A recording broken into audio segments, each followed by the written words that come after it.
You're listening to Braless Watch, where a mother and daughter team offer their own opinions on watching TV through a feminist lens.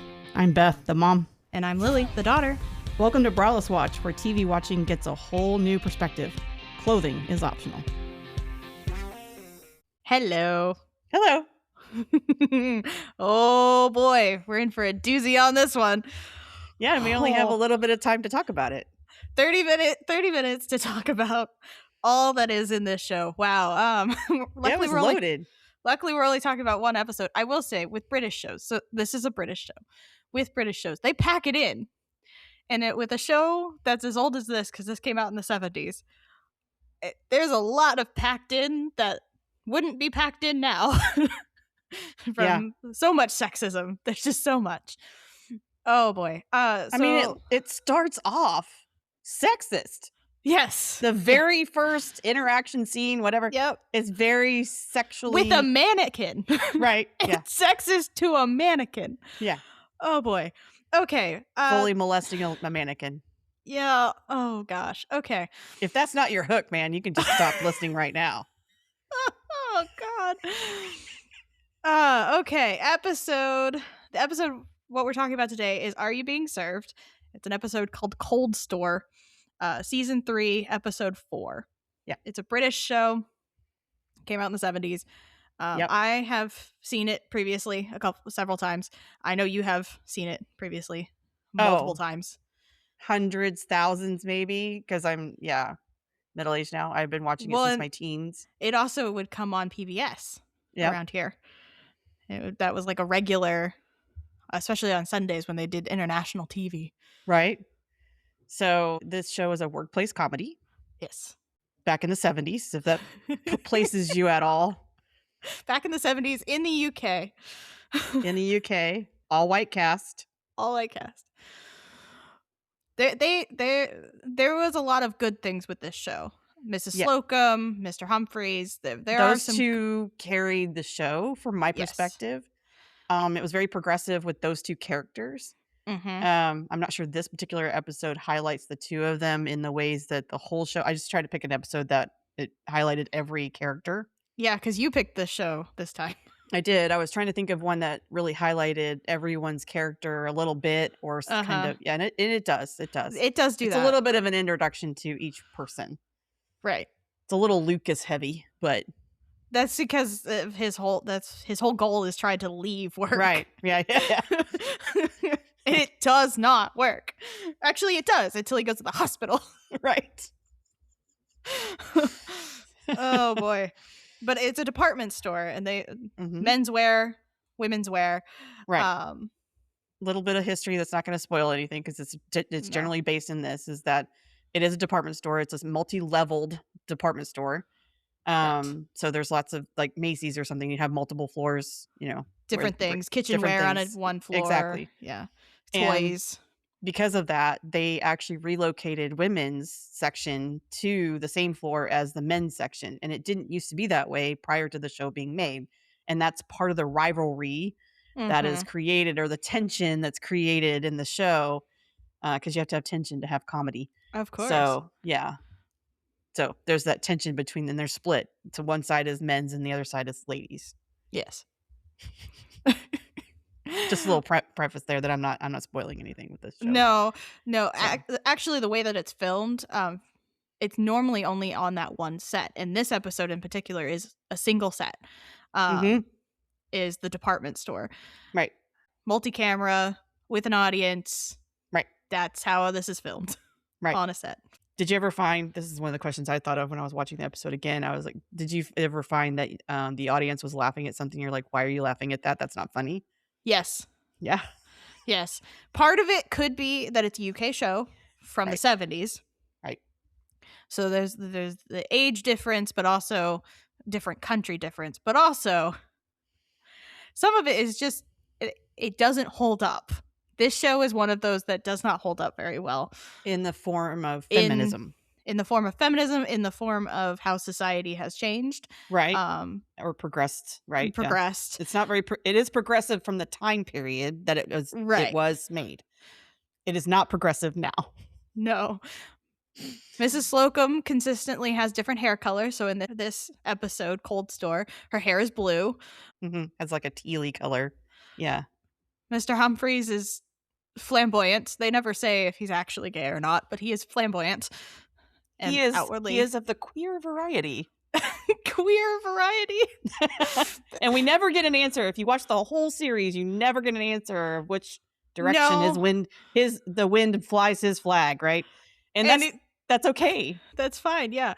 There's at one point where he does drag. It's just all of it happens. Yeah, and that's just normal for him. He doesn't make any apologies for it. Nope. He doesn't hide behind anything. Nope, there are jokes in this particular episode that kind of leans that way. There's a joke about, it's saying something about Lucas, something wrong with Lucas, and Lucas being normal. Yeah, right. and Humphrey says we're working on it. Right. So he's not going to be normal by the end of it. Right. Just from sheer exposure to queerness. The only thing that in this episode that you don't really get to see is Granger, because he's consistently going to the bathroom. And I did that on purpose because his character really doesn't add much to the cast. His character gets replaced over time, and so that particular, they could have done without that character altogether, really. Well, it never really made sense that there were three workers on the men's side and then only 2 on the women's side. What does that tell you, though? The world caters to men. It does, especially because the women's side tends to show off like bras and underwear and things like that, but the men's department doesn't show that off. It's suits and ties. And this particular episode shows that with Humphries going through showing Miss Brahms where the underwear is housed. Even though it's not shown, it is there and it can't be bought. And I will say throughout the whole series, there are times when boxer shorts and Y fronts and things like that are highlighted on mannequins of course in the upper parts. But yeah, for the most part, the women, all of the displays are all underwear or lingerie or some kind of thing like that. Even though they do sell dresses, obviously, because they were selling that lady a dress. Right. Which was very forceful. They're very forceful when it comes to selling, especially Mrs. Slocombe. Right. Well, I mean, Mrs. Slocombe, she explains that, right? You have to know your customer, Miss Brahms, right? Is she a pushover? Yes. So how do you want to tackle dissecting this particular episode, do you think? I have no idea. Because there's so much to this. Let me ask this question. Was there a scene that just like truly cut to the core bothered you? Or an interlude or a dialogue that really just was like, Let's start with the whole conversation of Brahms jumping into the closet with Mr. Lucas at the Christmas party. To play sardines? Right, to play sardines. Okay. But you know what sardines are, right? And what happens? Okay. It's to get together. Yes, it's to get all real close and together. Yeah. The sardines are packed in Yeah, they're packed really tight. Anyway, that's not the problem I have with that. It's the line after that. Right. About Peacock. Yes. Captain Peacock. Captain Peacock at that, who is technically their manager because he's the floor walker. And he's trying to get, he tried to get with Slocombe because she mentions that. Because she says, you too. And then tries to get with Brahms. Oh God. At a Christmas party. And this is like a 3-line interlude. Right. But that tells you so much about what the women in this workplace are dealing with. Women at the time were dealing with. It starts out with Mr. Mash accosting and molesting a mannequin. Then he does it to a second mannequin with 2 female housekeepers aiding in his molesting. And with a vacuum cleaner. And laughing with him. Yeah. It doesn't hold up to time. Right? No, it does not. But that thoroughly disgusted me. Yeah, it just shows how freely sexism was accepted, dealt with, Mhm. managed. I'm not even sure what the word is, handled, culturally, right? Right. How open it was in that way. Mhm.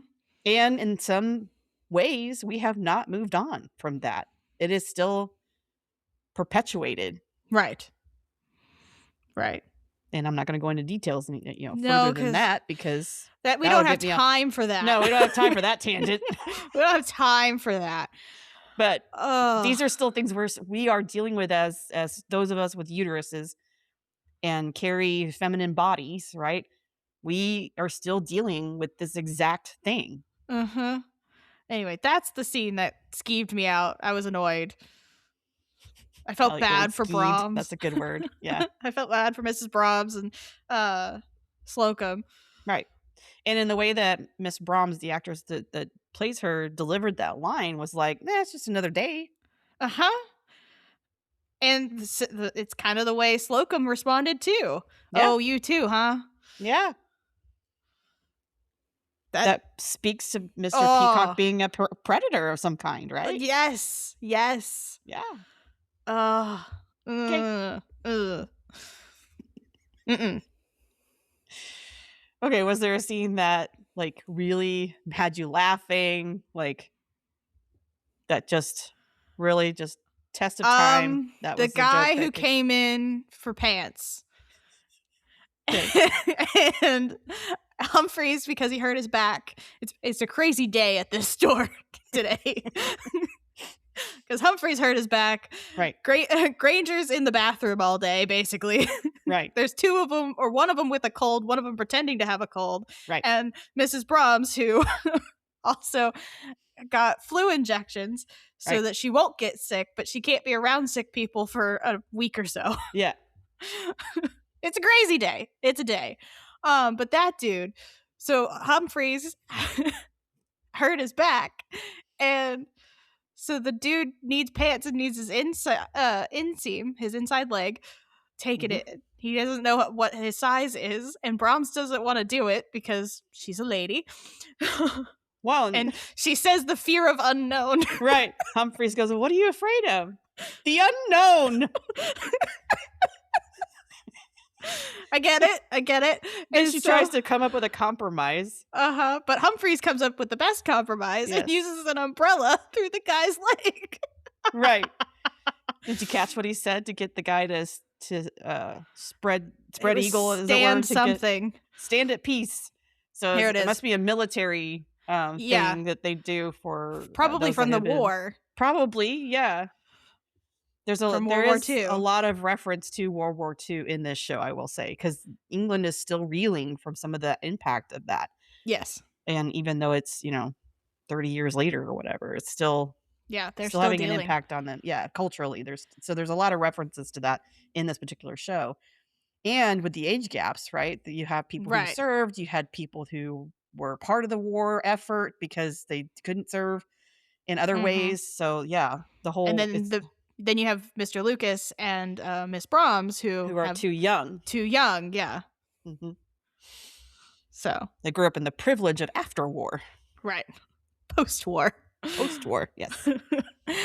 But yeah, that would have to be the funniest. That and the little scene where that guy, the customer, asks Peacock what he does and why is that his job. Right.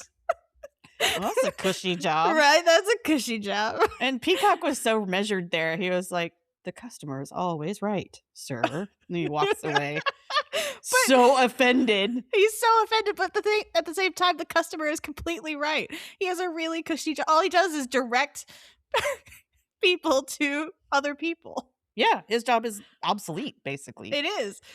Well, the other part of this is a running joke throughout the whole series is every time you ask somebody, "Are you free?" is they look around Yeah, to make exactly. sure that they're free. Right, Like they don't know if they're free or not. right. Not sure if that's like a thing over there, possibly. I don't know. I think it's just a thing for this show, if I'm Oh, being okay, honest. Because okay. I haven't seen it in any other show. So, right. Not that we have a lot of department store workplace British comedies? No. British comedies, right? I do have some history on just from institutional knowledge in my own brain, is that the writers did, there were 2 guys, and they both worked at a department store, and this is where this show comes from, is their own real life. And That so makes that makes sense. sense that there would be little, pieces of canon like that where they're, "Mr. Humphries, are you free?" And he looks around to make It sure there aren't probably any other started as an customers. inside joke Probably did, at the department store, and it has just spread now. right? Anyway, why did you choose this episode in particular? So my favorite scene, and Uh-huh. it's probably a surprise you. I don't know why it's my favorite scene. I can't I know figure what out your why it's favorite so. scene is because we've talked about it before, but you need to tell the audience. I know, but I can't figure out why it's so funny to me. Anyway, Mr. Lucas has been relegated to the other side, Yes, basically. he's in the women's department now. He's working in the women's department because he has come in saying that he has a cold. Mrs. Slocombe actually does have a cold, who is the Also, department she's head. slowly getting drunk over the day. Yes. She brought it's rum hilarious. in Yes. to kill the germs. And so she's slowly getting drunk over the Mr. day. Lucas said something, well, if they're not killed, they're definitely wobbly or something to that effect. Dizzy. Dizzy, yeah. They're definitely affected by it.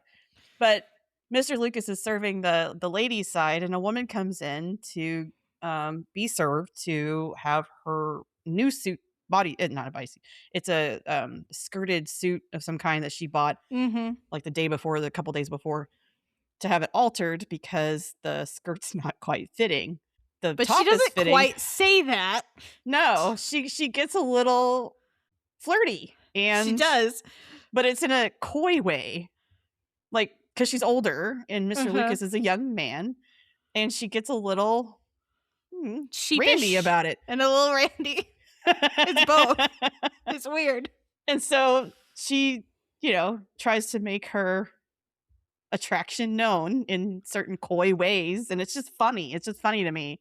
And of She's course, very giggly the whole he time. likes the attention and tries to feed into that, thinking it's a sales tactic, I'm sure.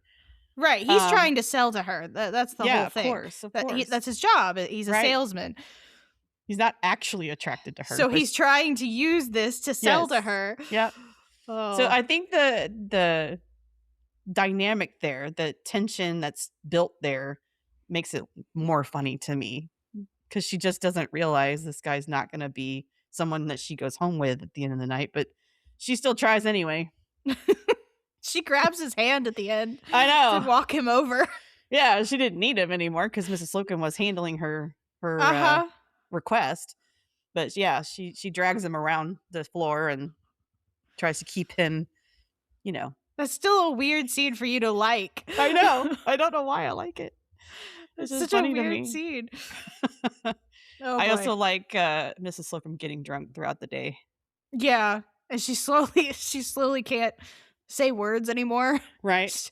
She says something about folding the hort. Yes, exactly. Rather than holding the fort.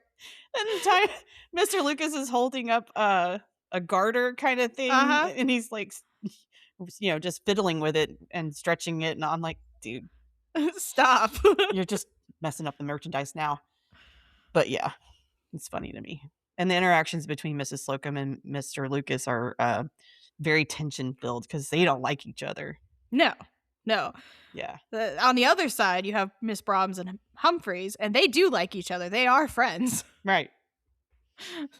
Yeah, that's one of the things that Miss Brahms says is, you live in a dream world, don't you? Because their worlds are so different from each other. They are. Yeah. Because she's of the more poorer side of things, quote unquote. Right. Low income. That's where her accent is from. It's Cockney, right. I think. And in this episode, they do highlight how uneducated she really is. Mm-hmm. Yeah. And they kind of pick on her a little bit about it. A little bit, yeah. Yeah. Also, the whole mask thing. that's as if it's going to do anything. Right? That doesn't work like that. You have to tie the bottom as well. She takes I think it's a handkerchief. It looks like a loincloth, to be honest. Right? Yeah, it does look like a loincloth. I know it's a prop, so they probably made it a little easier for her to tie it around her face, but she basically ties it around the top of her nose, and the cloth basically just hangs from her nose, and there's air. It's like a curtain. It just flaps.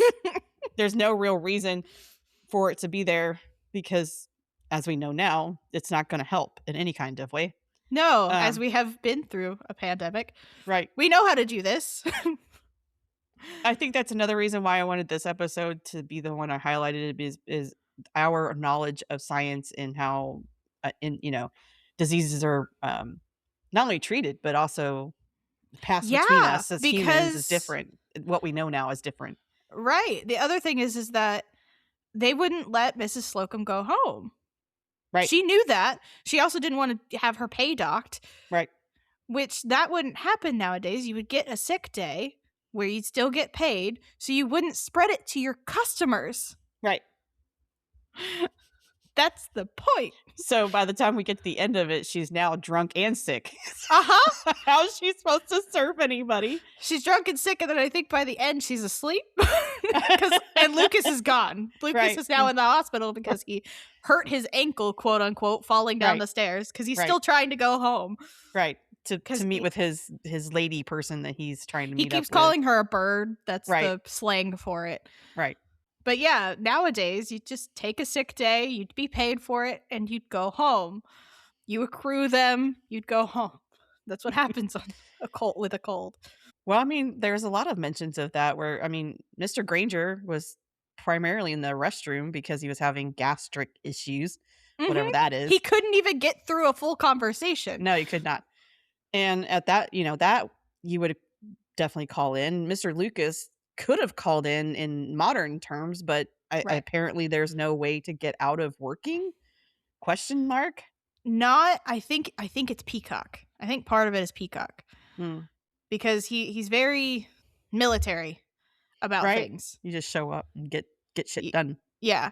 And he wants to make sure that you are there, and if you can't be there, you better have a reason why. Yeah. And it speaks to how corporate really looks at their employees. Which is really interesting because all of them could have gotten sick together, so it could have just continued to spread across the... Yeah, it makes the problem worse. Department, number one. Number two, they could have spread it to their customers, and those customers are not going to come back. The thing is, Peacock knows this because in this episode, Slocombe is talking directly at him. Yeah, and he draws his hanky up to cover himself. And I will say in other episodes, I'm again not spoiling anything, but he will wipe the phone. He knows. Yeah. But he still adheres to whatever policy or whatever. I can't tell if it's Grace Brothers because Rumbold. That's the name of the company that is the store. That's the department store. I can't tell if it's Grace Brothers or if it's Rumbold, who's above Peacock. To me, this would be a policy, like a company policy. Like I wonder if it's a kind of thing. Yeah, I wonder if it's a policy and he's just sticking to it too rigidly because Rumbold was like, just let him go home. Then Mr. Grace shows up, the CEO. Who also then said, let him go to the doctor. Yeah, let's take him to the hospital. You can use my car. I don't know. Maybe Peacock is the one holding everyone there. Peacock is the one, yeah. Yeah. But you do hear stories of other employees. And I wonder if they all have department heads similar to Peacock. Right, maybe. Yeah, I don't know. Because, again, corporate, right? Everything's based in numbers. So if you're not selling and you're not pushing your people to sell, you're not going to have good numbers. Bottom line. It's always about the dollar. It's always about the dollar. Over there, it's pounds. Yeah. It's not about the dollar over there because they don't have dollars. It's about pounds and pence. Right? They do. There is one episode I'm not spoiling anything. They do go over the shillings had changed to pence to pounds and all that stuff. They do go over that because this is right after that timing when they shifted how they did their currency over there. So they actually explain it in the show. So I think that's part of the reason why I like this show. Like not in its entirety. When it gets towards the last, I will say there are several racist episodes as you get going. Very much racism in it. Very much sexism in it. All of it is quote unquote accepted. This was my face just went. Right. Ugh. Right. This was the tame version of the rest of it. So if this is too much, if this episode's too much, don't watch the rest of it. Oh yeah, for sure. Yeah. This episode is the tame version. Yeah, I'm not surprised that this show hasn't really continued on being popular. Yeah, it didn't age well. No, it has Yeah. aged like milk. Yes, it has aged like milk. It's very much. There are some good one-liner quips. The Mhm. comedy is still good.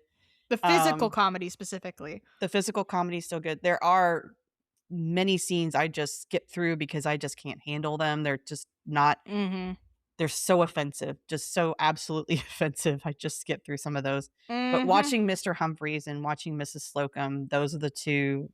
If you're interested at all in the arcs of those two characters, it would be worth the watch.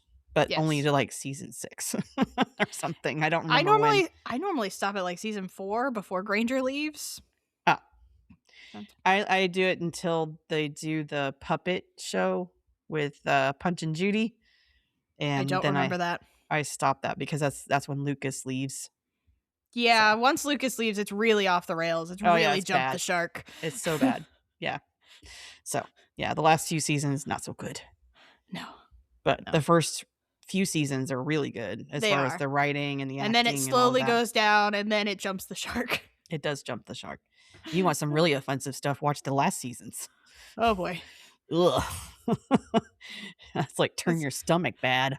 Yeah, because it started getting to the late 70s, 80s. Yeah.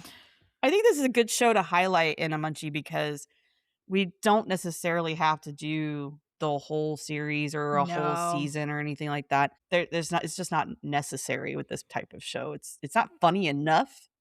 No. And what I like is the historic nature of it, and that there were queer characters and feminist characters being included in casts, Mm-hmm. despite it not being a cast of color. There are some parts where there are some people of color in it. Very far and few between. Normally some kind of racist Oh yeah, stereotype. they're a token of the racism. Yeah, they're part of the joke. One in particular is coming to mind of I think it's a Japanese guy. That's the one I was thinking of. Yeah. It's very bad, very very bad. It was that scene's hard to get through.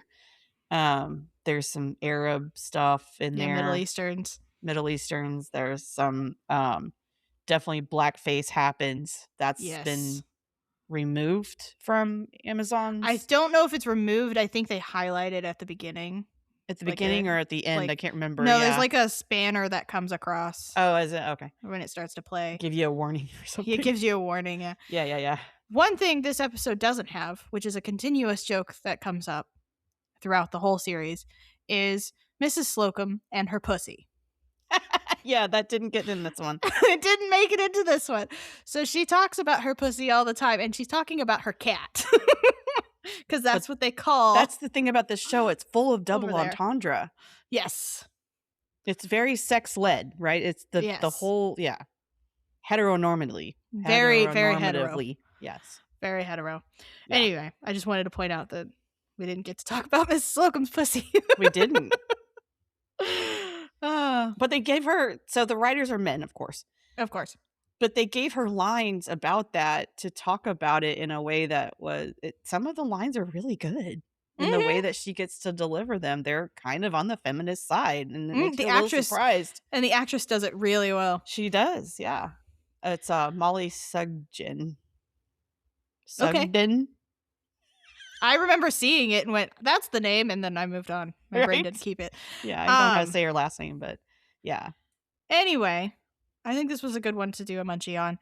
I'm glad we didn't do a couch potato on it. I think we would have all just cringed. It would have been a lot like the I Love Lucy episode where it was just really hard to get through. So if you are a fan of cringe, because there are some cringeworthy workplace comedies that are newer, right? Mm-hmm. Out there. The Office, Parks and Rec. There's what's that? Superstore. Superstore. Yeah. What's that? Superstore? A sitcom? It's Superstore. Hello, Brie. Oh boy.